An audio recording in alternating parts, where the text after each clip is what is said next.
Baiklah, kakak semuanya, Assalamualaikum warahmatullahi wabarakatuh. Selamat malam, Om Swastiastu, Namo Buddhaya, salam kebajikan. Tapi pun, ya kakak semuanya, sebelum mengawali kegiatan Jimit kita hari ini, kita berdoa dulu. Mungkin untuk Kak Setia bisa dimohon untuk memimpin doa. Silakan Kak Setia. Assalamualaikum warahmatullahi wabarakatuh. Untuk mengawali kegiatan pada malam hari ini, mari kita berdoa menurut keagamaan dan kepercayaan masing-masing. Berdoa mulai.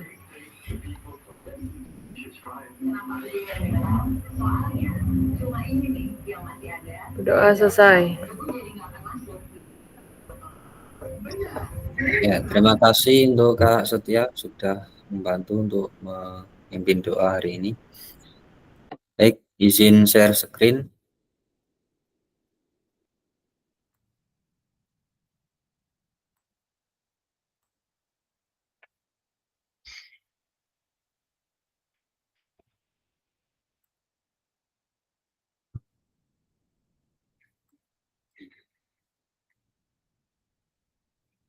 Ya, apa sudah kelihatan ini kakak semuanya?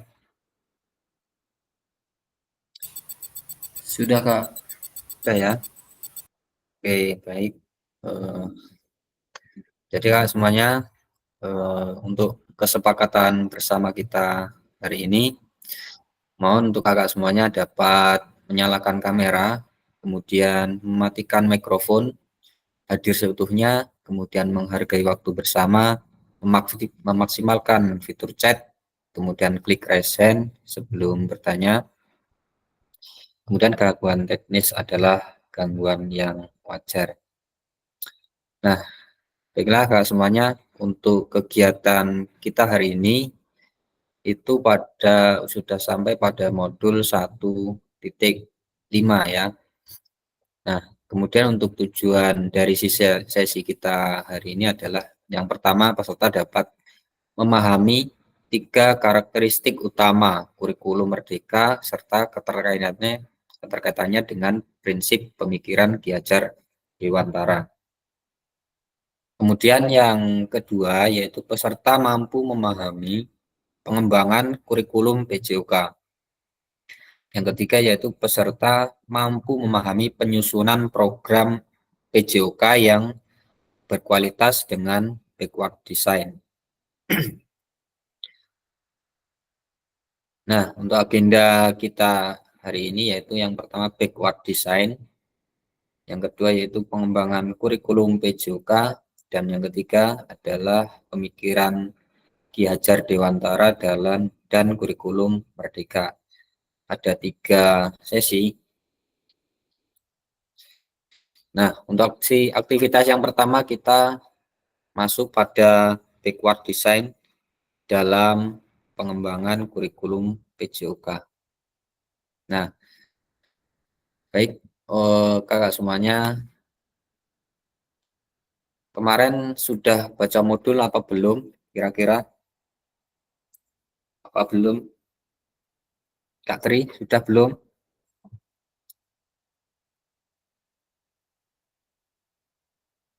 Baru buka, baru ngerjain ini tadi. Nah, kita sampai pada backward design. Mungkin istilah backward design mungkin ada yang nggak asing ya. Backward design, kira-kira apakah ada yang pernah mendengar istilah ini? Atau mungkin ini pertama kali?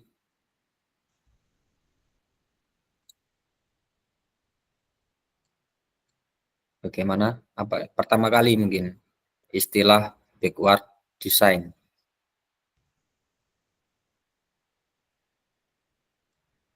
Oke. Nah, baru pertama kali Kak. Pertama kali ya. Harusnya modulnya sudah dibaca, jadi kita diskusi sudah bisa saling menjabarkan, enak jadinya.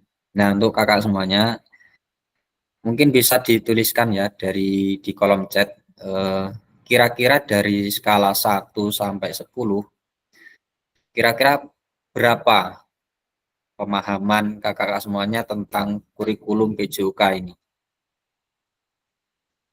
Boleh dituliskan.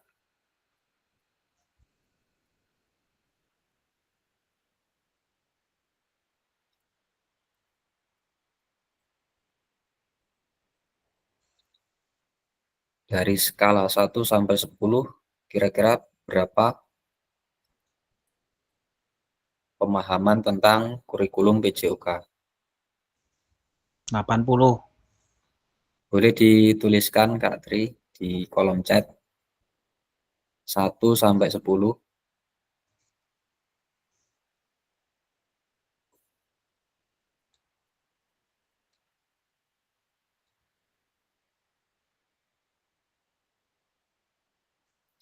Ya, Kak Tri menuliskan 8. Kemudian ada Kak Nova 7, Kak Iwan juga 7,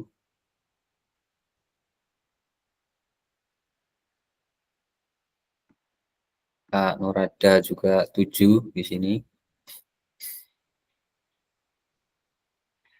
Ini Kak Setia 7. Oke, dari 1, 2, 3, 4, 5, 6. Ini Kak Tri menuliskan 8 sendiri. Kira-kira bagaimana Kak Tri, pemahaman Kak Tri tentang kurikulum PJOK ini? Boleh bisa memberikan pendapat. Ya, kurikulum PJOK itu sangat bagus menurut saya ya. Karena dari segi pengetahuannya juga dapat, dari segi praktiknya juga dapat. Jadi untuk penerapannya itu dalam kehidupan sehari-hari siswa itu sangat sangat apa ya, sangat menyenangkan lah, sangat menyenangkan bagi siswa. Terus kita sebagai guru juga berusaha apa namanya, memberikan pembelajaran yang baik untuk siswa. Oke, cukup Kak Tri. Cukup itu aja. Oke, terima kasih. Beri tepukan untuk Kak Tri. Ya, mungkin saya ingin mendengar pendapat dari Kak Nova.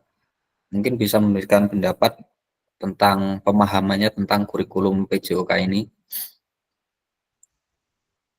Silakan Kak Nova. Ya, kurikulum Merdeka kalau menurut saya itu bagus ya, karena membuat siswa itu lebih aktif dibandingkan kurikulum yang sebelumnya, karena di kurikulum Merdeka itu kita berdiferensiasi ke peserta didik. Jadi peserta didik itu sebagai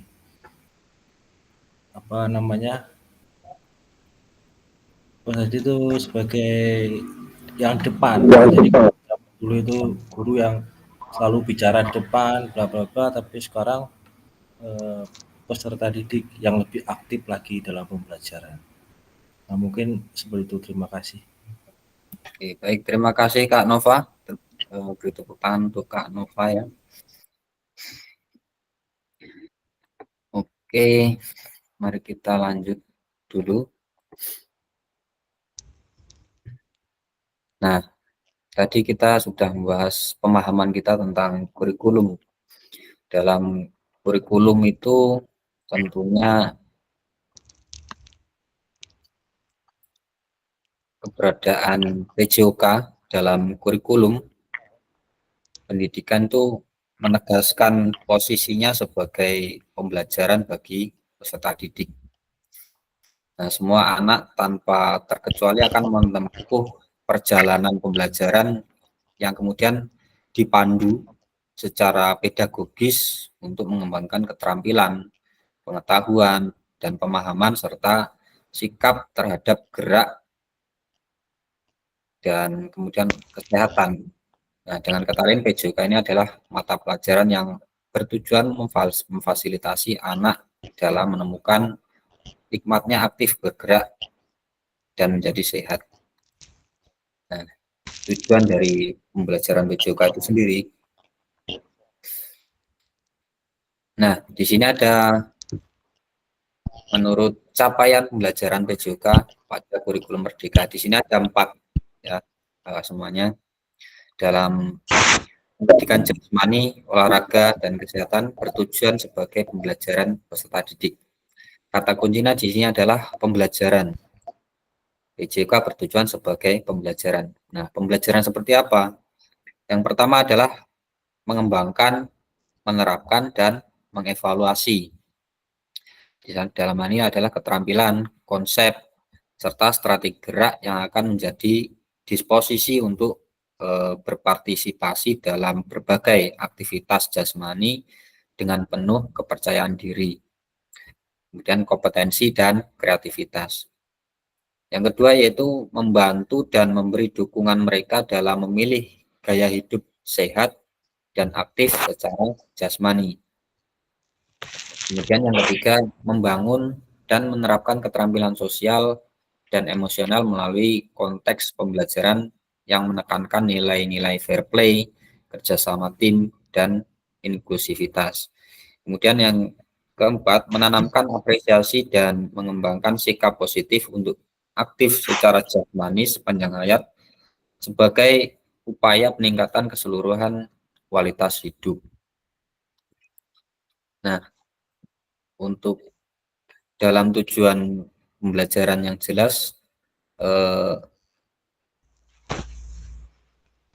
pengembangan keterampilan atau konsep. Nah, di sini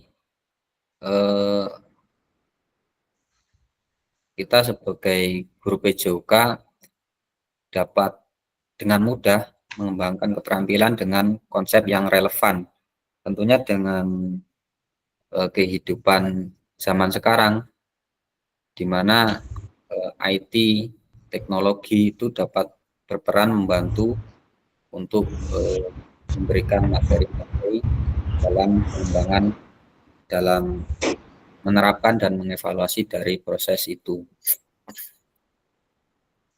Nah, sekarang kita berdiskusi sesuai dengan pertanyaan slide berikut ini. Nah, terlepas dari kurikulum apapun ya, entah kurikulum Merdeka, kurikulum 13 atau kurikulum apapun, nah, apakah selama ini kakak semuanya sudah memahami dengan baik dari tujuan mata pelajaran dan menjadikannya sebagai acuan? Coba, mungkin saya ingin mendengar suara Kak Setia. Boleh on mic Kak Setia?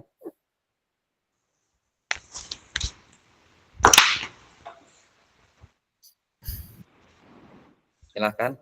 Apakah Kak Setia ini sudah memahami dengan baik tujuan dari mata pelajaran PJOK ini dan menjadikannya sebagai sebuah acuan kira-kira?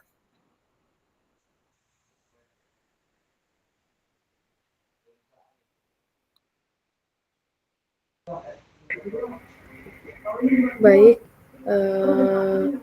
aku akan menjawab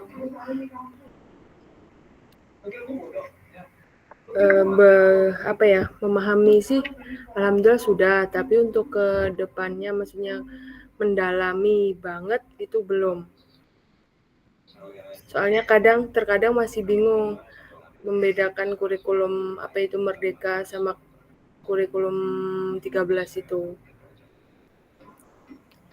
Oke, kalau di kurikulum Merdeka kita mengenal yang namanya capaian pembelajaran ya. Ya, terus Di soalnya kan kurikulum pas di kurikulum 13 itu kita 2 jam praktek, 2 jam materi. Nah, kalau yang Merdeka ini kan 1 jam teori, 2 jamnya praktek. Jadi lebih ke apa ya, ke prakteknya kayak gitu. sebenarnya Jadi, agak sulit. itu tidak menjadi masalah karena itu tadi tujuan pembelajaran PJOK itu kan ada 4 tadi ya. untuk penyampaian materi ataupun praktek itu sebenarnya tergantung dari kakak semuanya mendesain di langkah-langkah pembelajaran yang dilakukan. Tetapi pada intinya dalam mencapai tujuan itu, nah Ya, itu poin utamanya di situ. Dalam kurikulum Merdeka ini tujuan pembelajaran itu ditempatkan pada posisi yang pertama atau di awal, yaitu dengan proses yang namanya backward design itu tadi ya. Jadi yang namanya backward design itu adalah sebuah proses di mana kita menentukan atau merancang sebuah proses kegiatan yang dimulai dari tujuan pembelajaran, kemudian ada asesmen, kemudian yang ketiga baru kegiatan pembelajaran.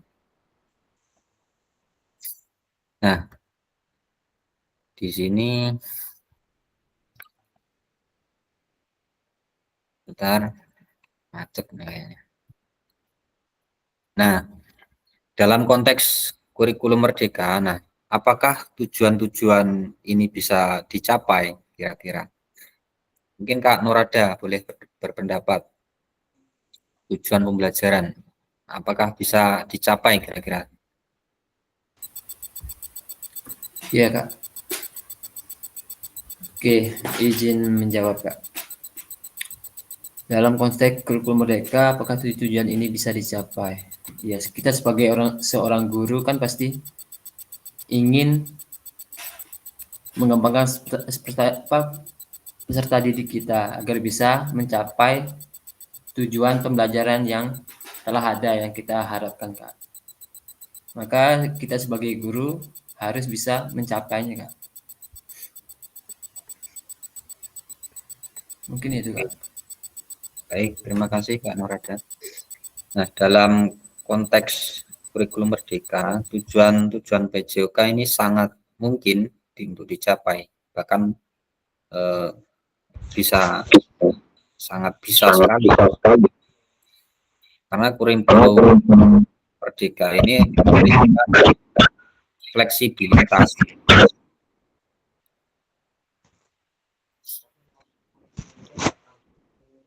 Mungkin suaranya bisa di-mute dulu, Kak. Suaranya storing. Oke, sudah. Nah, kurikulum Merdeka ini memberikan fleksibilitas dan pendekatan yang lebih berbasis pada kebutuhan siswa. Sebenarnya.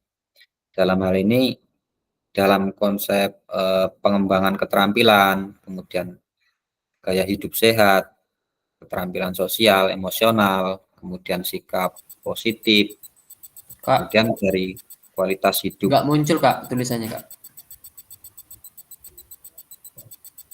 Mungkin jaringannya agak anu ya.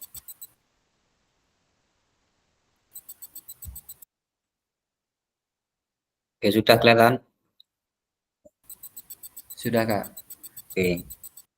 Nah, dengan pendekatan yang lebih personal, siswa itu dapat belajar dengan cara yang sesuai dengan minat dan kemampuan. Tadi dalam fleksibilitas ini kita lebih mudah dalam pengembangan keterampilan dan konsep yang relevan. Jadi juga ada gaya hidup sehat ya dalam kurikulum Merdeka. Kurikulum ini juga memungkinkan integrasi pembelajaran tentang gaya hidup sehat dalam aktivitas sehari-hari siswa. Kemudian mendorong mereka untuk memilih pilihan yang lebih sehat secara aktif.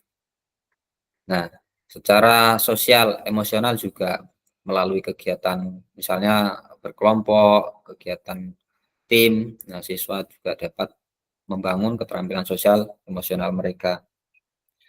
Nah, sambil juga menerapkan nilai-nilai seperti fair play, sportivitas begitu. Kemudian peningkatan kualitas hidup dengan pendekatan yang holistik yang mendukung kesehatan fisik, kemudian sosial, mental. Nah, nanti siswa diharapkan dapat mengembangkan kualitas hidup yang lebih baik. Nah, secara keseluruhan, kurikulum Merdeka menciptakan lingkungan yang kondusif untuk mencapai tujuan PJOK ini. Dengan memberikan kebebasan kepada pendidik dan siswa untuk menjelajahi dan mengembangkan potensi mereka secara optimal. Jadi di sini kebebasan untuk pembelajarannya tidak hanya pada siswa tapi juga pendidik, ya. Kita bisa mengembangkan banyak hal dalam proses kita dalam proses pembelajaran yang kita lakukan. Nah, kemudian memahami tujuan umum penting sebagai acuan untuk memahami muara akhir pembelajaran. Untuk mencapai tujuan umum ini, pemerintah sudah menurunkannya ke dalam CP dan mempersilahkan guru atau satuan pendidikan untuk menurunkannya lagi ke dalam TP. Di kurikulum Merdeka ini, kita mengenal yang namanya CP atau capaian pembelajaran. Kemudian setelah kita merumuskan ke dalam TP atau tujuan pembelajaran, nah di situ kita melakukan yang namanya asesmen. Kemudian yang terakhir adalah menentukan kegiatan atau langkah-langkah pembelajaran. Nah, di sini yang dinamakan backward design itu. Backward design artinya proses mundur. Backward itu kan artinya mundur desainnya. Dari proses CP, TP, asesmen atau langkah-langkah kegiatan. Nah, dalam menentukan asesmen atau langkah kegiatan itu bisa dilakukan secara terbalik atau mungkin tergantung dari kakak semuanya ya. Mungkin bisa kegiatan dulu baru asesmen atau asesmen dulu baru kegiatan pembelajaran. Itu adalah proses backward design. Nah, kemudian bagaimana memastikan agar pengajaran kita benar-benar menyasar pada tujuan pembelajaran. Kadang-kadang kita seringkali fokus pada materi atau aktivitas apa yang dilakukan murid ketika kita mengajar. Mungkin ada yang ingin bercerita tentang pengalaman belajar. Apakah selama ini hanya fokus pada materi saja ataukah sudah fokus pada tujuan pembelajaran? Mungkin dari Kak Iwan. Silahkan Kak Iwan. Baik, saya akan menanggapi. Kalau selama ini yang saya alami atau saya berikan ke siswa itu lebih yang ke apa ya, diferensi itu ke proses sih. Kalau tujuan akhir mungkin secara garis besarnya nggak menuju ke situ. Yang jelas siswa itu ibaratnya praktek gerak itu hanya pola-pola gerak saja yang saya berikan. Cuma tujuan akhir itu mungkin digambarkan dengan pendalaman dari guru. Itu aja.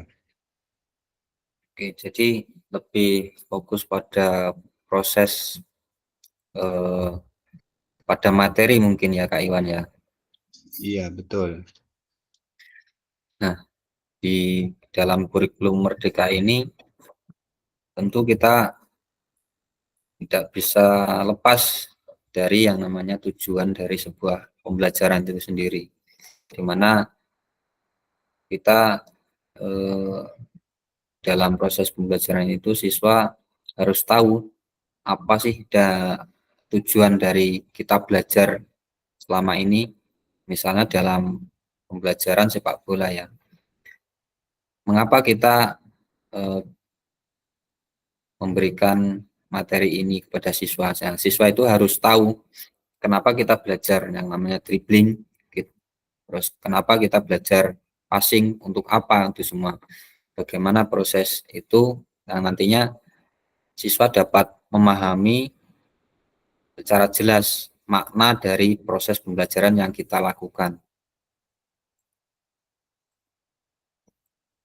Nah, di sini dalam proses backward design, seperti yang sudah saya katakan sebelumnya tadi ya, ada 3 macam atau tahap yang dimana kita mengidentifikasi capaian pembelajaran, kemudian menentukan metode penilaian atau asesmen, kemudian yang ketiga baru merencanakan pembelajaran atau langkah-langkah pembelajaran. Nah, di Permendikbud terbaru itu ada CP, itu ada di Permendikbud nomor 32 tahun 2024. Nah, ini ada yang terbaru. Mungkin ada yang sudah pernah buka Permendikbud terbaru tahun 2024. Di situ ada, belum ya? Nanti boleh di searching di Google ya. Di situ ada CP terbaru dari pelajaran PJOK, di mana terdapat fase-fase juga di situ, dari fase A sampai SMA ya. Kalau fase A itu kelas 1 sampai kelas 2, kemudian fase B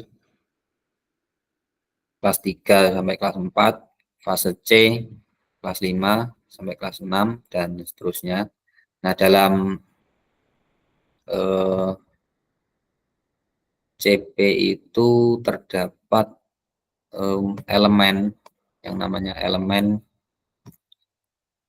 Nah, elemen ini nantinya ada deskripsinya, di mana ada 4 macam elemen yang kita terapkan dalam nantinya kita merumuskan tujuan pembelajaran. Yang pertama itu ada elemen terampil bergerak, kemudian belajar melalui gerak, kemudian yang ketiga bergaya hidup aktif, yang keempat yaitu memilih hidup yang menyehatkan. Boleh nanti silakan di searching aja di YouTube mengenai Permendikbud terbaru, karena ini nantinya yang akan dijadikan menjadi acuan kita membuat rancangan pembelajaran.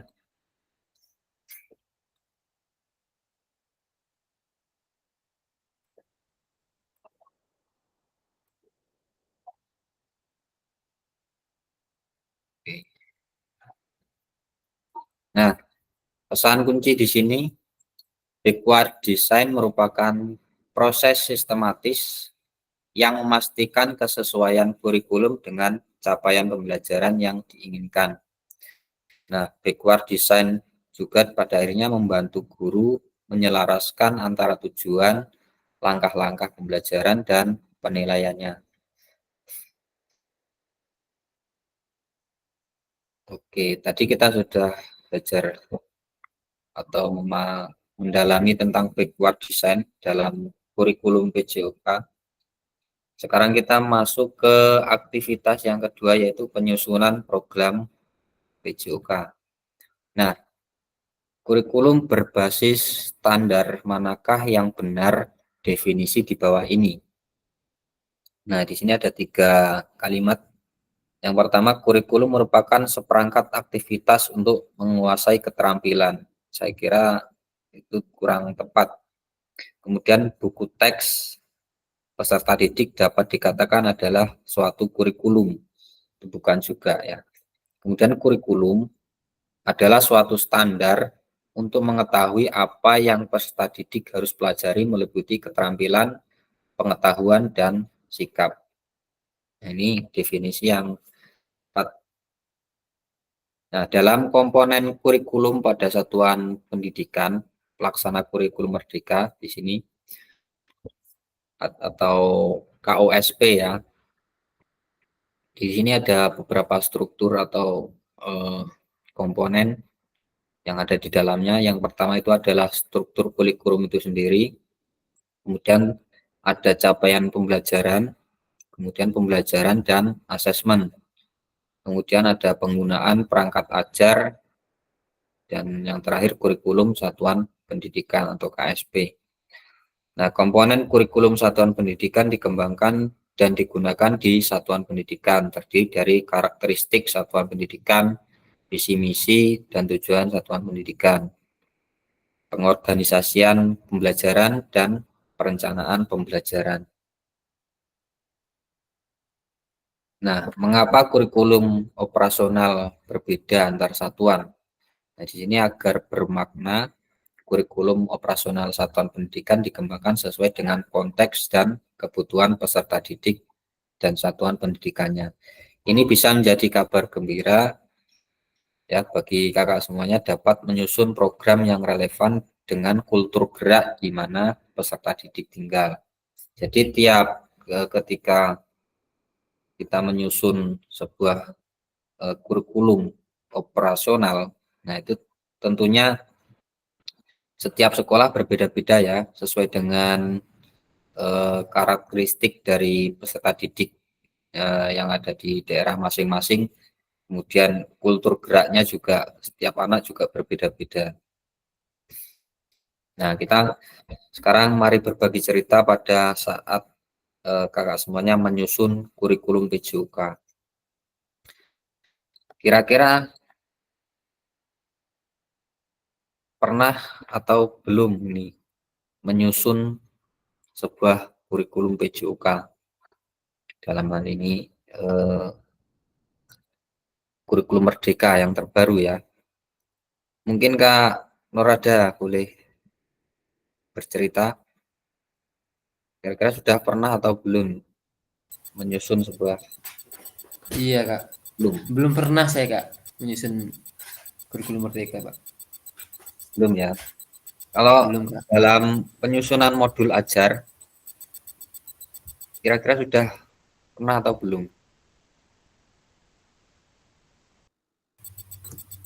Belum sih Kak, soalnya proses pembelajaran di sekolah mengikuti buku panduan modul sekolahan Kak. Jadi belum pernah menyusunnya. Menyusunnya mungkin RPP mungkin pernah nyusun sendiri atau belum gitu, kalau selama ini? Belum ya Kak Norada? Belum Kak. Mungkin download di Google mungkin. Iya Baru Kak. sebatas download edit. Download Kak. Edit praktis ya. Kak Setia mungkin boleh bercerita. Kalau ngedit juga kan perlu wawasan dan pengetahuan. Apa ya, sebenarnya lebih singkat sih kurikulum Merdeka itu. Modul CP ATP, RPP-nya juga nggak banyak kan, yang dibutuhin CP ATP terus apa namanya modul-modul itu. Kalau masalah kayak apa promes itu kan dia ini cuma sebagai apa, sebagai pendampingan lah, nggak seperti RPP yang harus panjang kayak gitu, nggak. Lebih singkat sebenarnya kalau ini kurikulum. Mungkin lebih mudah dipahami ya, karena sebenarnya dalam kurikulum Merdeka ini terdapat cuman ada 3 kerangka pokoknya tadi, cuman yang pertama TP, kemudian asesmen, kemudian yang ketiga tadi langkah-langkah pembelajaran. Itu kerangka pokoknya cuma ada 3 sebenarnya. Nah, nanti kita dalam modul, mungkin Kak Iwan silakan raise hand. Ya, selama ini kan saya download modul ajar itu. Nah, Kakak tadi nyebutin CP, ATP itu apakah itu juga masuk di modul ajar? Sedangkan selama ini saya pelajari modul ajar itu tidak tertera adanya CP atau ATP gitu. Solusinya, Kak? Oke, sebenarnya pada modul ajar itu boleh kita menyertakan CP, boleh tidak. Nah, yang terpenting di situ poinnya adalah tujuan pembelajarannya. Tujuan pembelajaran, kemudian ada asesmennya, kemudian ada langkah-langkah pembelajarannya. Mungkin kalau ada yang lain seperti media, sumber ajar, dan lain-lain itu mungkin bisa dimasukkan juga, boleh. Tapi pada intinya pokoknya itu yang jangan sampai tertinggal itu adalah tujuan pembelajaran, asesmen, dan langkah-langkah pembelajaran. Mungkin kalau ada dalam modul ajar yang lengkap, bisa dituliskan CP-nya, kemudian kompetensi awal, pertanyaan pemantik, dan lain sebagainya. Itu kan ada banyak juga itu. Itu sebagai kerangka pokok dalam penyusunan modul ajar. Kira-kira seperti itu, Kak Iwan. Oke. Tapi terus di tujuan pembelajaran itu kadang ada yang di tengah, kadang ada yang paling atas sendiri, kadang paling bawah. Itu yang benar yang mana sih, Kak? Ya, jadi di kurikulum Merdeka, jadi tujuan pembelajaran itu ada di awal, Kak Iwan, ada di atas. Kita yang pertama merumuskan tujuan pembelajaran yang kita rumuskan dari CP. Nah, CP kan dari pemerintah langsung yang memberikan CP itu. Nah, di CP itu kan kita nggak bisa ngotak-ngatik di situ. Nah, kita rumuskan ke tujuan pembelajaran. Nah, baru kemudian kita lanjutkan di ATP, alur tujuan pembelajaran kita, mau kita seperti apa, seperti itu. Jadi ada di awal.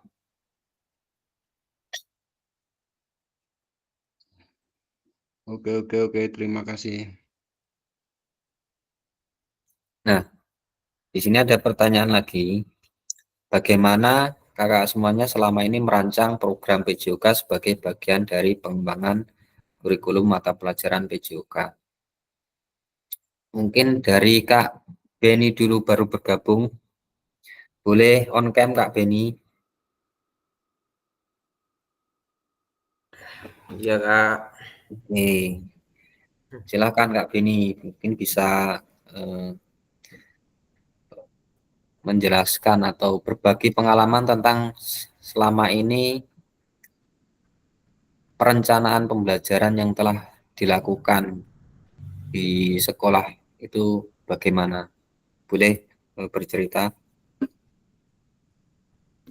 Yang jelas mungkin kalau tentang rencana pembelajaran itu kan terutama yang jelas tentang asesmen Kak saya itu.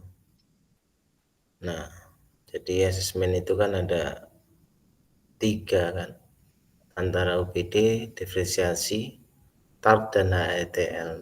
Biasanya untuk merancang pembelajaran saya bagi siswa, saya lebih cenderung dengan menggunakan TARL itu Kak. Jadi biasanya saya merancang pembelajaran dari murid itu saya tentukan siswa mana yang lebih, biasanya saya kasih soal sebelumnya. Nah, saya kasih soal siswa mana yang lebih paham tentang pembelajaran tersebut, mana yang belum, saya akan memberikan ketika ada siswa yang belum paham, saya akan lebih tingkatkan lagi, yang sudah paham saya akan lebih dikasih ilmu yang lebih menantang, ya, kayak pembelajaran yang lebih menantang kalau yang sudah paham, gitu. Oke, mungkin di pertanyaan yang dilakukan Kak Beni di awal itu asesmen awal pembelajaran ya. Iya. awal pembelajaran, Kak. Jadi saya lebih tahu tentang kemampuan siswa, mana yang belum paham, mana yang sudah paham, dan bahkan yang sudah paling mahir ibaratnya. Nah, yang sudah paham, yang sudah mahir itu biasanya saya akan lebih berikan soal-soal yang ataupun materi yang lebih menantang biar dia itu tertantang, dan yang belum paham mungkin saya akan lebih ini pendekatan lagi seperti itu, Kak. Oke, terima kasih Kak Beni.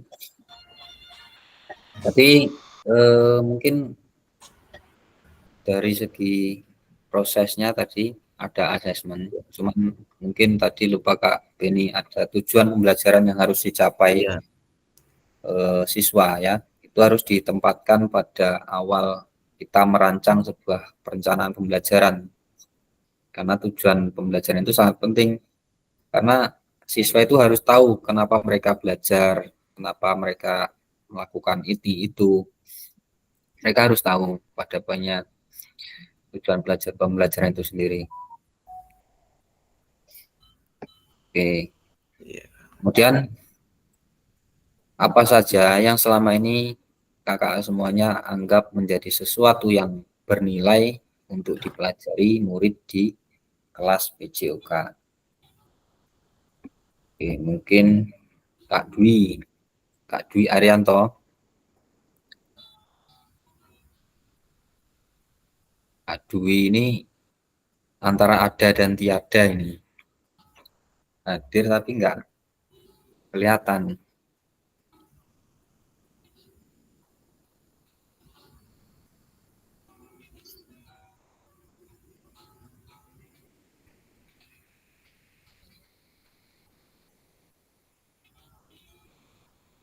Oke, mungkin dari Kak Nova dulu. Kak Nova boleh on cam.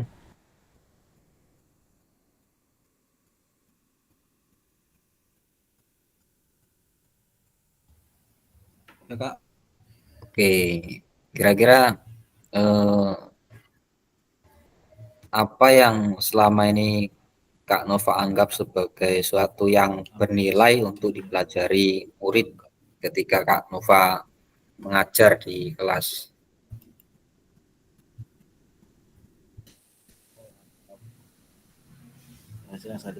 Yang saya lakukan yang bernilai waktu pembelajaran PJOK itu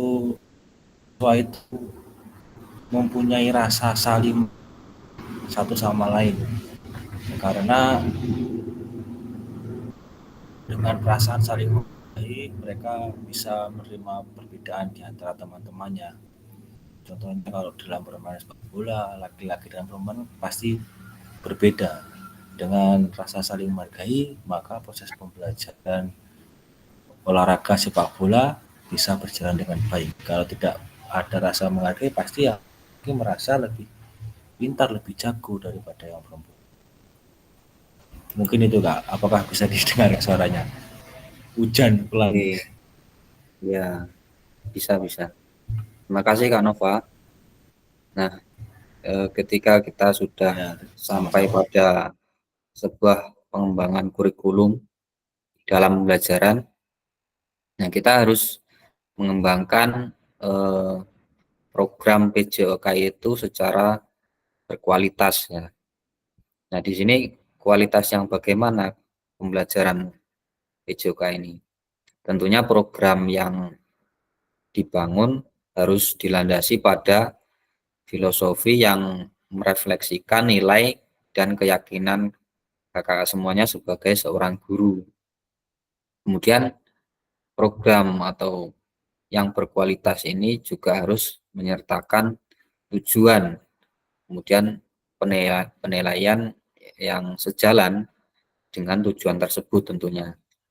Nah, praktek pengajaran seperti itu yang nantinya akan membawa peserta didik menuju pada pembelajaran yang mengarah pada capaian pembelajaran yang diinginkan tentunya.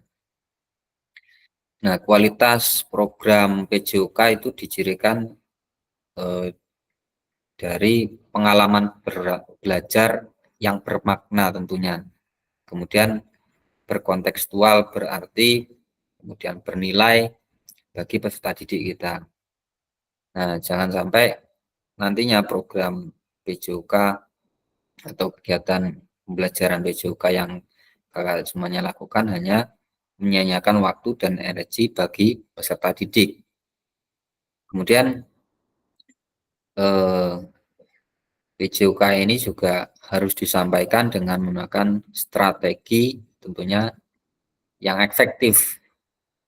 Nah, strategi yang efektif itu tentunya mengajar dengan meningkatkan peserta didik belajar di situasi geraknya. Nah, secara khusus mungkin kakak semuanya akan mempelajari PJOK, pembelajaran PJOK yang efektif nantinya akan di modul 2 nanti di tatap muka. Nanti ada langkah-langkah untuk pembelajaran PJOK yang efektif bagaimana pada saat tatap muka. Oh ya, nanti mengingatkan kembali ya, untuk sebentar lagi kita melaksanakan tatap muka itu pada tanggal 27 Oktober sampai tanggal 2 November. Kemudian kemarin waktu awal pertemuan kita, kemarin sudah saya sampaikan juga untuk sebelum tatap muka, semuanya dapat membuat sebuah video yang direkam selama 30 menit. Kira-kira sudah dibuat apa belum? Belum ya. Untuk rekamannya tidak usah yang bagus atau seperti apa. Kegiatannya ketika kakak semuanya sedang ngajar, direkam saja prosesnya, berjalan alami saja seperti yang kakak semuanya lakukan seperti biasa, tidak usah aneh-aneh. Yang penting ada rekaman video pembelajaran 30 menit video itu. Mungkin bisa ditaruh di tripod di pojok lapangan, mungkin bisa, boleh. Mungkin bisa dilakukan sebelum tatap muka ya. Bisa ya Kak ya?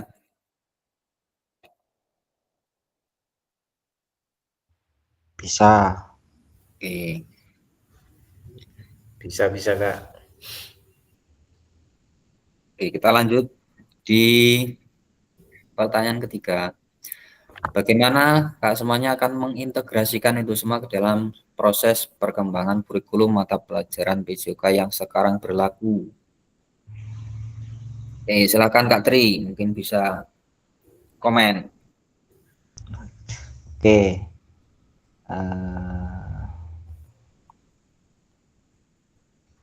Dalam mengintegrasikan pembelajaran di sekolah ya, kurikulum mata pelajaran PJOK. Jadi di dalam kurikulum Merdeka ini kita wajib mengintegrasikan ataupun mengembangkan ya kompetensi kita sebagai guru ya, mungkin juga murid juga. Jadi nanti tujuan yang akan kita capai itu nanti lebih ke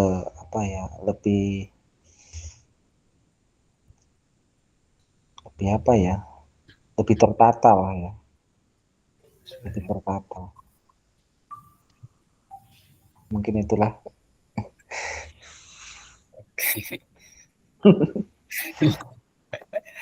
Kurang paham saya.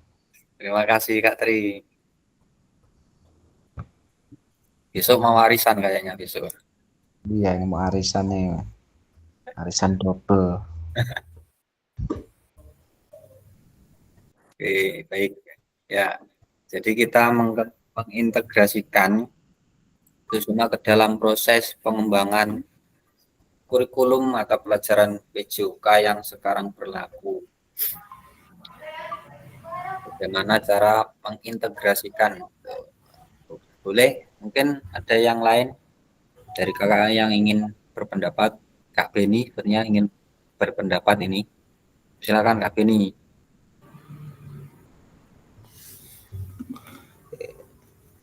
Mengintegrasikan pengembangan kurikulum.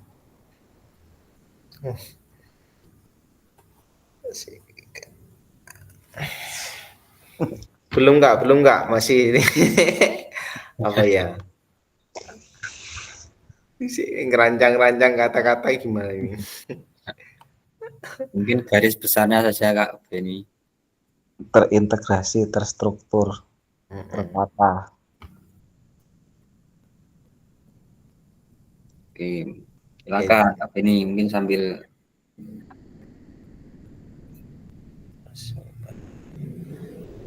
Yang jelas untuk proses pengembangan ya kita harus apa ya?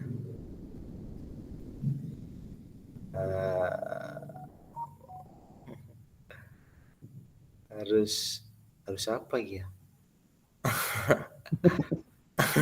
Patri. Lu juga orang tak paham kok. Iya. Angel sih malah. Oke. Untuk pengembangan kurikulum mungkin kalau pengembangan siswa mungkin kurikulum. Belum Kak, masih ini. Baik ya. Jadi di dalam proses pengembangan tentunya itu kita mengembangkan sebuah perencanaan pembelajaran itu tentunya dengan kurikulum merdeka itu seperti yang sudah saya sampaikan pada modul berapa kemarin 1.3 kayaknya atau 1.2 ya. Nah, dalam proses pembelajaran PJOK murid itu adalah sebuah subjek yang unik tentunya, di mana karakteristik mereka itu berbeda-beda. Nah, kita tidak bisa menyamakan setiap anak dengan anak yang lain. Nah, proses dalam kita merancang modul ajar itu tentunya harus dengan karakteristik anak didik kita. Kemarin ada yang pembelajaran secara berdiferensiasi. Itu merupakan sebuah proses pengembangan yang bisa kita lakukan untuk memberikan pembelajaran yang bermakna kepada peserta didik kita. Kemudian tidak hanya secara proses materi secara tapi dalam segala aspek yang bisa kita kembangkan dari segi penilaiannya atau asesmennya, kita juga bisa mengembangkan. Kemudian diferensiasi tadi masuk pada langkah-langkah pembelajaran yang kita lakukan. Nah, jadi seperti itu kira-kira. Oke, kita lanjut. Nah, ada 6 faktor yang mempengaruhi pengembangan program PJOK. Nah, itu ada banyak faktor ya tentunya. Yang pertama tentunya kebutuhan dan karakteristik dari peserta didik. Dan ada konteks masyarakat. Kemudian konteks waktu, alokasi jam pelajaran, cakupan dan tahapan, dan yang terakhir teknologi. Nah, ini yang teknologi ini yang sering mungkin sangat membantu kita untuk proses pengembangan kurikulum ini. Karena kalau di PPG kemarin mungkin ada yang sudah buat video yang ikut piloting 2 kemarin. Kemarin yang ikut piloting 2 siapa kemarin? Kak Tri ya. Tri itu namanya. Ya, kemarin kan buat video. Nah, kemarin buat videonya kemarin di lapangan apa campur dan sama di kelas kemarin? Kira-kira. 30 menit di kelas, 40 menit di lapangan. Nah, pas di kelas kan kita juga bisa memakai teknologi di situ. Kita bisa memanfaatkan video pembelajaran YouTube, ya.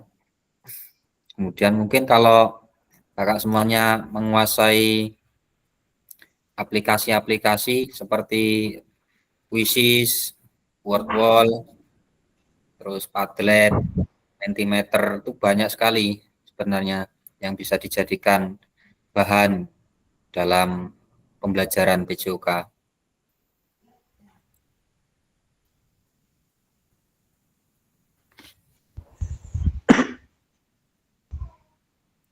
Oke, lanjut.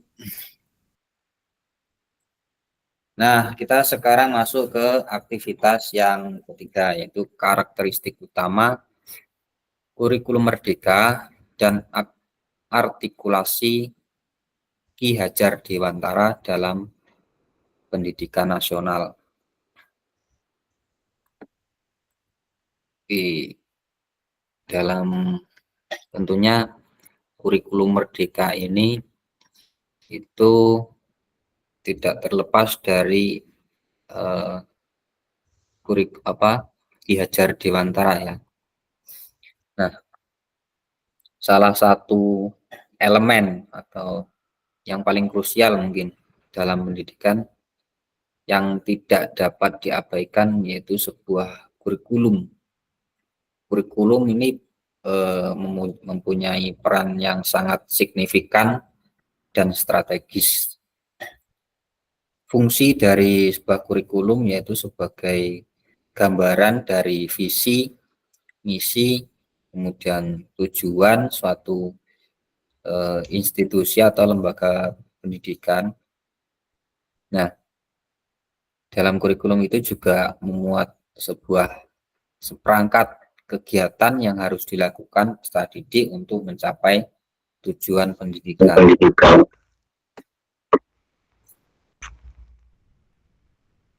Nah, dalam kurikulum mencakup semua dari pengetahuan, keterampilan, dan pengalaman belajar yang perlu dilakukan peserta didik dalam program sekolah. Kurikulum juga meliputi pengalaman pembelajaran yang direncanakan dan memiliki tahapan tentunya, sehingga memungkinkan semua murid atau peserta didik itu mencapai tujuan yang diharapkan dari sebuah kurikulum, ya.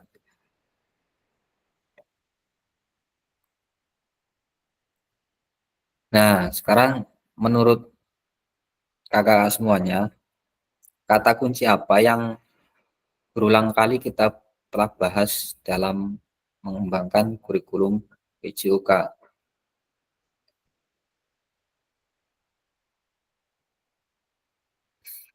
Kira-kira kata kuncinya apa, Kak Tri?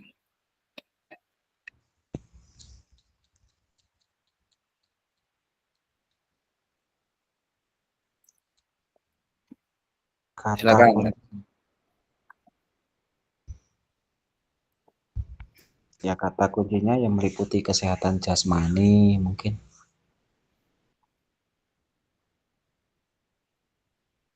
Keterampilan sosial. Terus apa lagi ya? Itu aja sih yang saya tahu. Kesehatan jasmani, keterampilan sosial.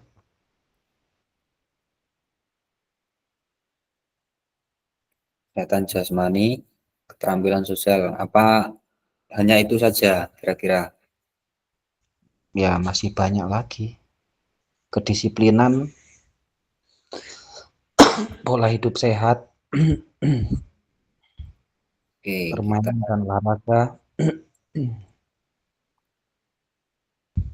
Nah, di sini ya semuanya, apa yang telah kita bahas merupakan sebuah karakteristik dari kurikulum Merdeka itu sendiri ya, di mana kurikulum Merdeka itu lebih berfokus pada materi yang esensial, atau di sini artinya muatan yang paling diperlukan untuk mengembangkan kompetensi dan karakter peserta didik.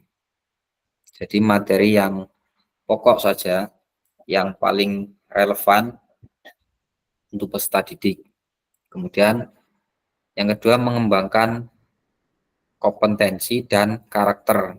Nah, dalam pembelajaran tidak hanya kompetensi saja, tetapi juga ada karakter di sana, seperti sosial, emosional, dan moral peserta didik. Kemudian yang ketiga, fleksibilitas pembelajaran.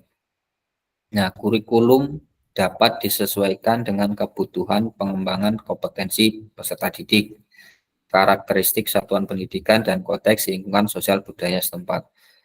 Nah, tadi dalam kurikulum Merdeka itu setiap sekolah mungkin berbeda ya dalam penyusunan KSP tadi, disesuaikan dengan karakteristik dari anak didik masing-masing. Kemudian konteksnya sosial budaya juga. Nah, mari kita diskusikan pemikiran Ki Hajar Dewantara secara lebih jauh dan mengkaitkannya dengan karakteristik kurikulum Merdeka. Oke, karakteristik.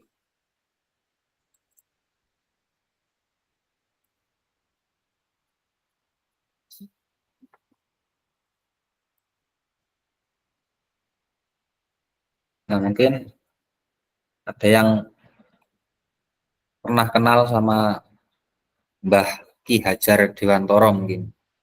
Kak Tri mungkin kenal mungkin ya. Tetangga. Itu pernah main dulu kecilnya itu, satu kampung katanya. Iya tuh. Kanca ngarit.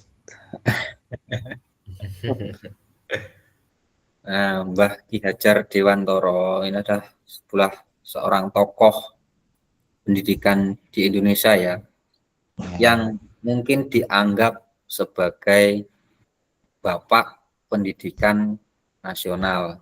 Nah, beliau ini memiliki visi yang kuat tentang pentingnya pendidikan bagi bangsa Indonesia. Nah, dia juga berusaha keras untuk meningkatkan taraf pendidikan di Indonesia, tentu pada zaman kolonial dulu. Nah, di sini pendidikan nasional Indonesia itu telah mengalami perkembangan tentunya secara signifikan dari zaman Belanda atau zaman kolonial hingga zaman modern seperti sekarang ini. Dulu kita, kalau saya mungkin dulu kurikulum 94 mungkin masih mengalami ya. Mungkin ada kakak yang lebih senior, mungkin kurikulum apa dulu kira-kira yang mungkin pernah dialami. Di sini yang paling senior nih, di sini siapa ya? Hari itu yang paling senior, pendidikannya SR. Kak Beni ya. Dulu Kak Beni kurikulumnya apa dulu Kak Beni? Saya kurikulumnya K13 Kak, masuknya. Ketika Pak Kak Beni sekolah mungkin dulu. Ya, kurikulum apa? Apa ya? KTSP tahun berapa itu KTSP itu? Kalau KTSP kan 2000-an itu. Kalau CPSA itu Ingat aku berapa ya? KTSP itu Kak. KTSP, terus ada KBK, Oh iya KBK. ada kurikulum 94. Terus yang kemarin 13. Terus kurikulum Merdeka.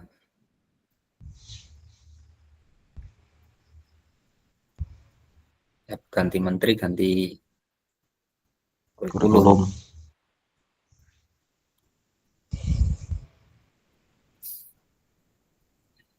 Nah, kakak semuanya, di pemikiran seorang Ki Hajar Dewantara ya, kita ngulik Ki Hajar Dewantara lagi nih. Menurut Ki Hajar Dewantara itu, dasar-dasar dari sebuah pendidikan itu ada 6 macam. Yang pertama, pendidikan untuk semua. Di sini artinya pendidikan itu adalah hak dari setiap individu tanpa memandang status sosial, gender, atau latar belakang mereka. Nah, kemudian yang kedua itu pendidikan berbasis budaya. Nah, pendidikan harus memperhatikan dan membangun kearifan lokal serta budaya setempat. Kemudian yang ketiga ada pendidikan yang holistik. Artinya pendidikan tidak hanya sebatas pada tetapi juga memperhatikan perkembangan fisik, emosional, dan sosial individu peserta didik. Nah, Ki Hajar Dewantara ini mendorong pendidikan yang menyeluruh atau secara holistik. Holistik artinya menyeluruh untuk mengembangkan potensi serta kepribadian anak secara optimal. Yang keempat, ada pendidikan karakter di sana. Nah, menekankan pentingnya pembentukan karakter yang kuat dalam pendidikan. Kemudian yang kelima, pendidikan yang relevan dengan kehidupan. Pendidikan harus relevan dengan kehidupan sehari-hari. Kemudian pendidikan juga harus memberikan pengetahuan, keterampilan yang dapat diterapkan dalam kehidupan nyata. Nah, nanti kita waktu tatap muka akan mencoba mempraktekkan sebuah metode atau gaya mengajar dengan model yang dapat dipraktekkan dengan kehidupan nyata. Contohnya seperti apa? Nah, saya sepil dulu ya, sepil dikit. Dalam proses pembelajaran, kira-kira mana yang lebih efektif?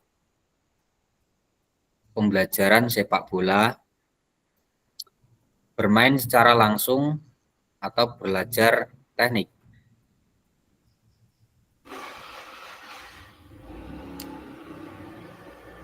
Bermain secara langsung, Kak. Oke, kenapa Kak Beni?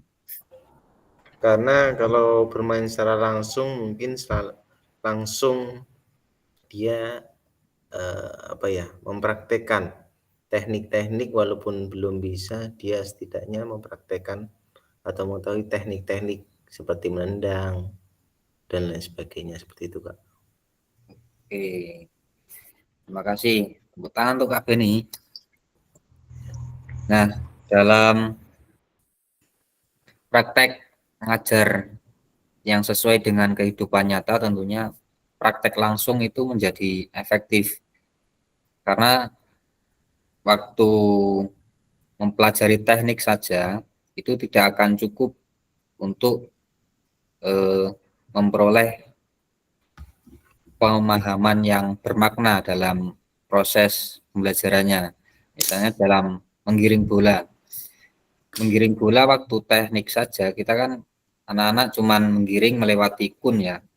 Nah, waktu bermain secara langsung, dia juga akan berpikir secara, mungkin dalam permainan langsung itu kan ada lawan yang dalam giring gitu kan ada halangan atau rintangan secara nyata. Mereka akan dituntut berpikir secara cepat atau secara lebih efisien dalam melakukan gerak dribbling. Bagaimana harus shooting dalam sepersekian detik, mereka harus bisa menentukan atau apakah akan shooting ataukah kapan mengoper gitu.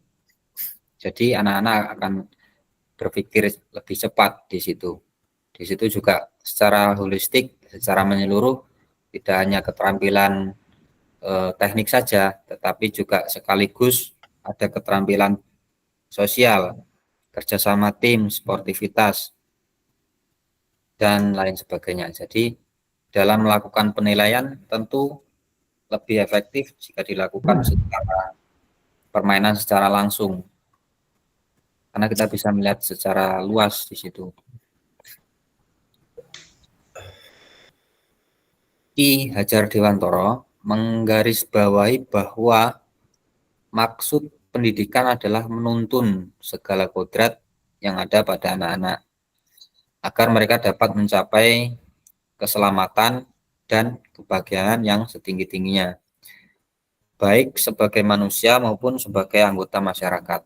Nah, oleh sebab itu pendidik itu hanya dapat menuntun tumbuh atau hidupnya kekuatan kodrat yang ada pada anak-anak agar dapat memperbaiki lakunya atau bukan dasarnya hidup dan tumbuhnya kekuatan kodrat anak. Nah, ini Ki Hajar Dewantoro tahun 1936. Nah, kodrat anak. Oke, kita sudah berada pada akhir sesi. Kita tadi sudah mempelajari backward design, kemudian perkembangan kurikulum PJOK, kemudian yang terakhir kurikulum berdasarkan Ki Hajar Dewantoro. Mungkin saya ingin memperdalam lagi materi kita hari ini. Mungkin Pak Katri ya, boleh mengingat kembali tadi istilah backward design. Kira-kira Iya. tadi apa Pak Katri? Backward design itu kita belajar dari dari akhir ya, dari akhir kita tarik ke awal agar kita mengetahui tujuannya dari awal. Contoh tujuan pembelajaran itu kita taruh di sekarang ini kan, kalau di dalam kurikulum Merdeka itu ditaruh di bagian terdepan ya, paling atas. Beda dengan materi kurikulum yang sebelumnya yang tujuan pembelajarannya ditaruh di akhir. Oke, backward design ya, proses yang sistematis dimulai dari penentuan tujuan pembelajaran dari CP, kemudian menentukan asesmen, kemudian di akhir yaitu kegiatan pembelajaran ya. Iya. Oke, kemudian dari asesmen itu ada kira-kira dalam PJOK itu ada berapa macam asesmen kira-kira? Ada asesmen sumatif, terus ada asesmen awal, Formatif. ya. Terus Ya. apa lagi? Ada dua ya, formatif dan sumatif. Kalau formatif itu asesmen yang dilakukan pada saat proses pembelajaran. Kalau sumatif itu kan dilaksanakan di akhir proses pembelajaran. Ada asas. Kemarin kita kan sudah melaksanakan asas, asesmen sumatif akhir semester, tengah semester ya. Kalau formatif, nah tadi yang seperti disampaikan Kak Beni, ada asesmen awal. Nah itu termasuk bagian yang mana kira-kira? Formatif, Pak. Formatif ya. Nah dalam asesmen formatif, selama pembelajaran berlangsung, itu ada berapa macam kira-kira yang bisa kita lakukan dalam proses pembelajaran?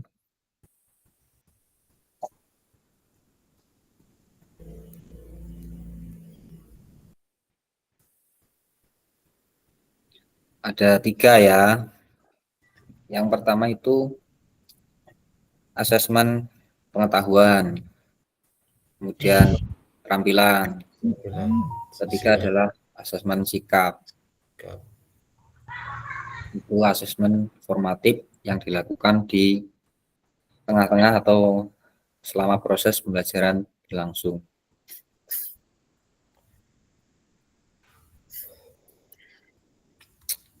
Oke, kita sudah sampai di sini.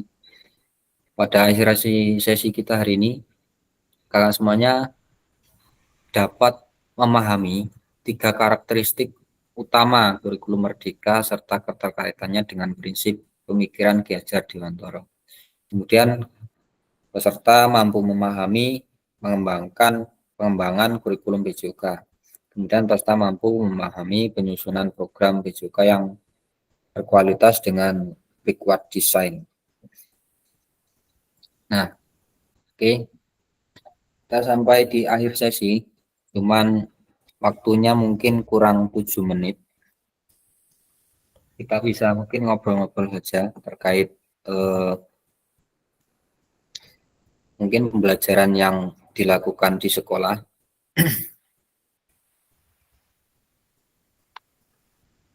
Kak siapa ya? Kak Dwi masih ada nggak ini? Antara ada dan tiada ini Kak Dwi. Kak Dwi, halo Kak Dwi. Nggak ada orangnya. Oke, Kak Nova mungkin. Boleh on cam?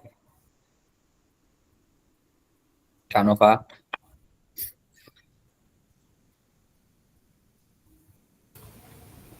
Ya Kak, hadir. Oke. Kita sudah di akhir sesi, mungkin ngobrol-ngobrol aja ya. Kita sharing-sharing terkait mungkin pembelajaran di, kalau Kak Nova di SMP ya? Ya di SMP saya, SMP 2. Mungkin bisa bercerita tentang karakteristik dari siswa-siswa SMP itu gimana mungkin?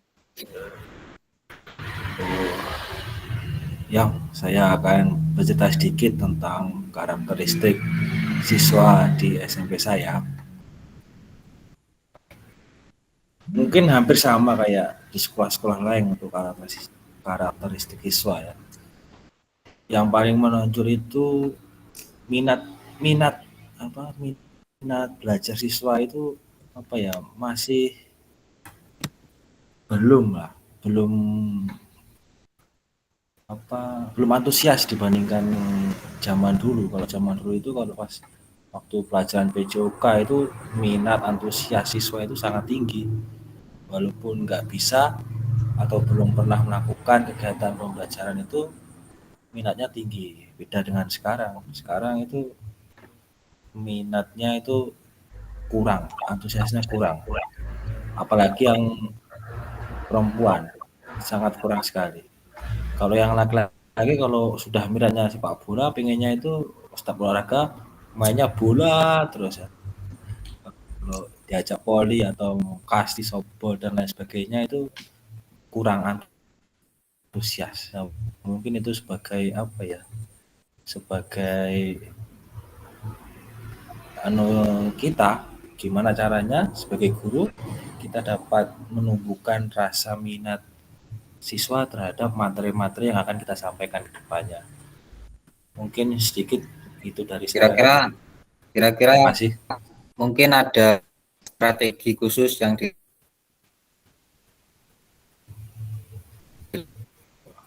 kurangnya minat tadi.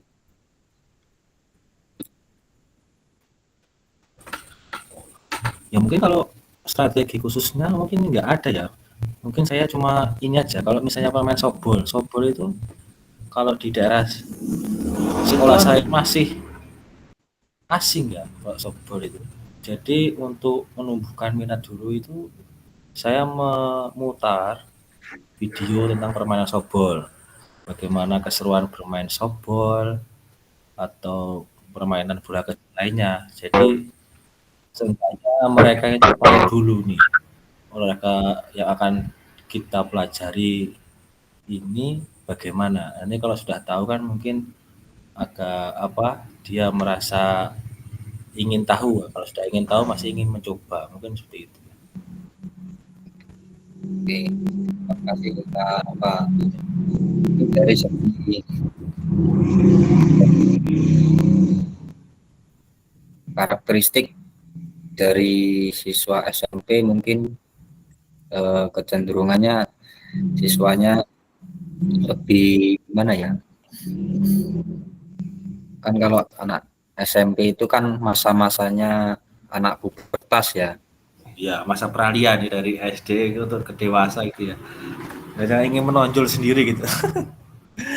Kecenderungan untuk ingin terlihat di mata orang lain, kemudian ingin dipandang orang lain.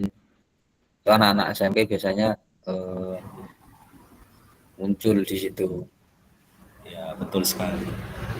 Kalau dari anak SD mungkin di sini ada yang ngajar di SD, Kak Setia mungkin. Kak Setia. Iya, gimana Kak? Kak Setia ngajar di SD ya? Iya.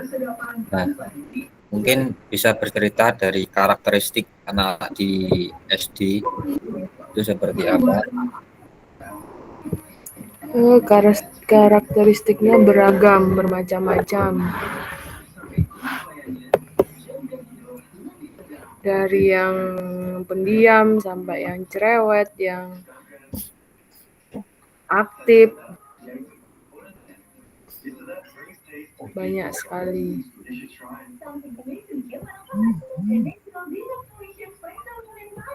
Oke, mungkin dari kelas 1 sampai kelas 6 mungkin apakah Kak Setia ini ngajar semuanya? Apa cuman kelas tinggi atau kelas rendah seperti itu? Kalau untuk mulai tahun ini di kelas tinggi, kalau tahun yang 3 tahun kemarin di kelas rendah. Sekarang 456 megangnya. 456. Berarti ada 2 guru di sana. Iya.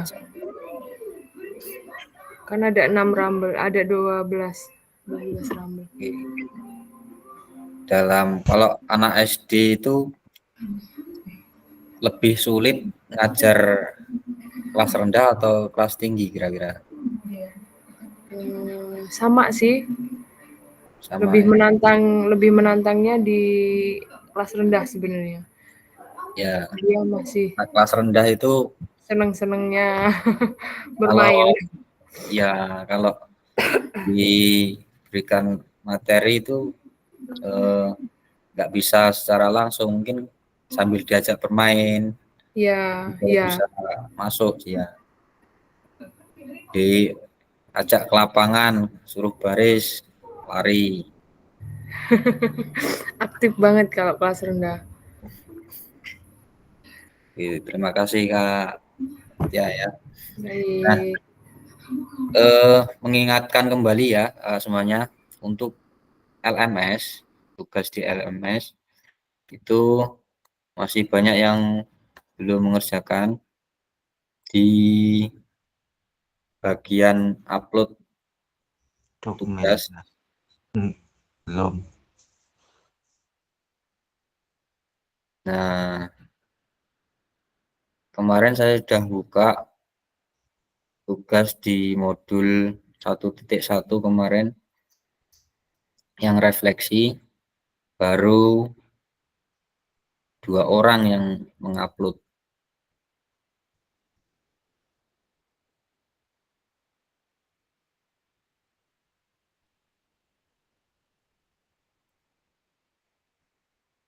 Nanti saya akan mengirimkan daftarnya, nama-nama yang sudah mengupload dan belum mengupload.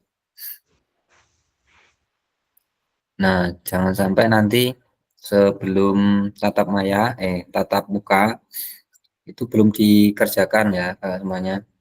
Di situ kan ada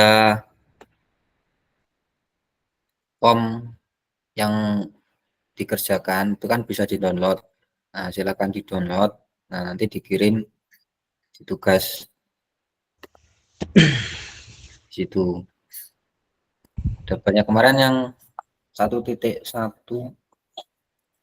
ada Kak Nova sudah, terus Kak Dwi malah sudah ya. Padahal ada dan antara ada dan tiada. Kalau tugas yang ngetik ini ada 3 orang. Kak Setia sudah, Kak Tri sudah, Kak Denny sudah. Nah, yang lain belum ini. Oke, nanti usahakan dikerjakan ya Kak semuanya. Ditunggu untuk tugas-tugasnya, karena ini menjadi penilaian pada program kita hari ini, kali ini di PKG ini, itu sebagai prasyarat nanti lulusnya kakak semuanya. Kalau tidak dikerjakan ya gimana nanti, saya bantunya juga susah.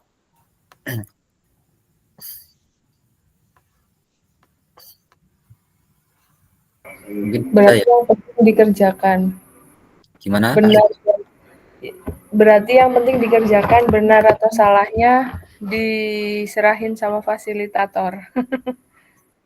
Ya, yang penting dikerjakan sebisanya, tidak apa-apa. Nanti kan yang nilai kan saya. Dia usahakan yang bagus lah. Ya, baik, diusahakan. Oke. Oke. Mungkin itu saja ya Kak semuanya. Kita cukup dulu. Mungkin on cam, bisa on cam. Oke, silakan. Saya stop. Boleh di screenshot ya. Boleh di screenshot Kak Nova. Oke, kita semangat dulu.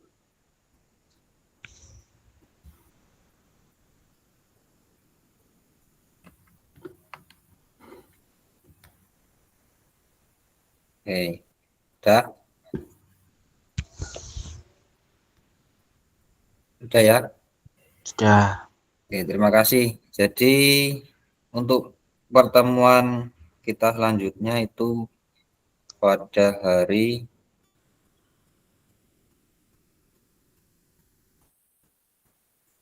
tanggal 17 Oktober 2JP sebelum 2JP 17 hari Kamis minggu depan. Kira-kira mau jam berapa kita sepakati? Gimana kalau pagi?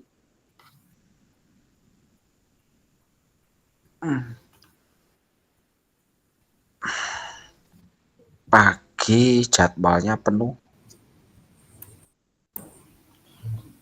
Ya, kalau saya malam Kak, karena di sekolah saya itu guru mereka cuma 1 ya. Kalau tak tinggal ya Buyar.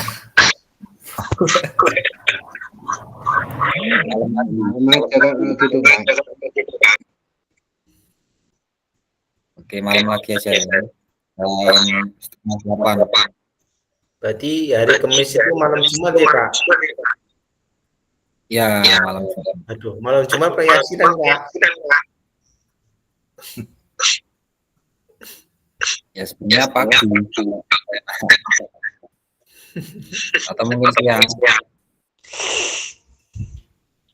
Siang nggak bisa ya Pak, mau ke rumah sakit. Jadwal kontrol. Gini aja karena 2 jam, jam 10. Hari Kamis jam 10 pagi ya. ya apa jam 10. Oke, terima kasih semuanya. Hari ini semoga mendapat manfaat dari yang kita lakukan. Itu saya akhiri saja. Assalamualaikum warahmatullahi wabarakatuh. Boleh silakan meninggalkan Jimmy.